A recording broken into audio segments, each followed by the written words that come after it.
Well, they'll likely pass this. The Senate might take quite a bit of time, though, well into the evening. So it could be one of those situations where the bill passes late in the day, moves to the House. The House could pass it after midnight. So technically, you could have a very slow, short lapse. But of course, we had a 3-day lapse, and it didn't move the needle before. So. Well, that's what I was going to say. Does the market really care about this, or is it just? I mean, we've seen this movie. It gets very close. But it has the debt ceiling in there. I know, but it gets right to the bitter end, and then we see what happens. Yeah, I do think, as Michelle says, it is important they put the debt ceiling in there proactively. They could have waited another month. Frankly, I think everybody thought they'd kick the can one more time, and that there could be some suspense over the Dreamers and DACA, et cetera. So this is great to get this out of the way. You get the emergency relief for the storm victims in Florida and Texas and Louisiana and Puerto Rico. So there's something in here for everybody: opioids, student loans, Pell Grants, I should say. So it's going to be very hard to resist this, but we'll have a modicum of suspense because they are not dealing with the DACA and immigration issue, and that gets punted to next month. Is there any short-term upside?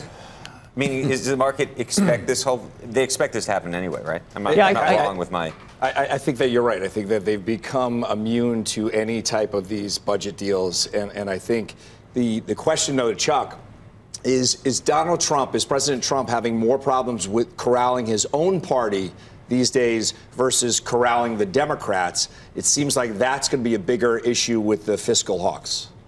Yeah, that's part of the. It's a great point that the president, has had to learn to deal with the art of the doable, if you will, with even controlling the Congress.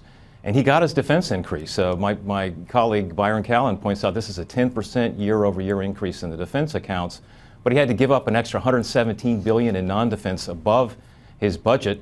This comes, amazingly, this comes just before his Monday releases of his own budget, where he'll once again call for major cuts in non-defense discretionary. So it just totally even adds more to the 10-year deficit because you're just increasing the baseline than even the tax cuts, and all before you even roll out an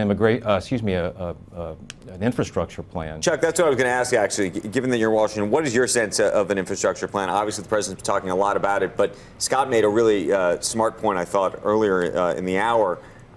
This conversation we've been having about inflation, which has clearly seeped into the markets in a very meaningful way.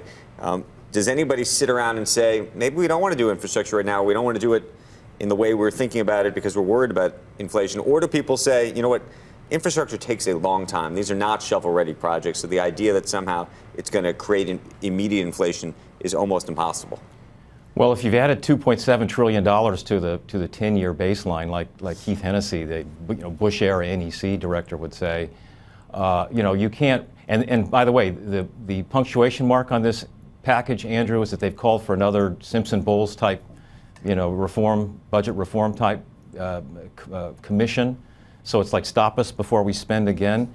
Even before you really begin an infrastructure package. So I know when you talk to people, like Kevin Hassett and the good folks in the Trump economic department, they would much rather have spent additional money on infrastructure, which could actually boost productivity, and we could have non-inflationary growth, which is, after all, what they're trying to do.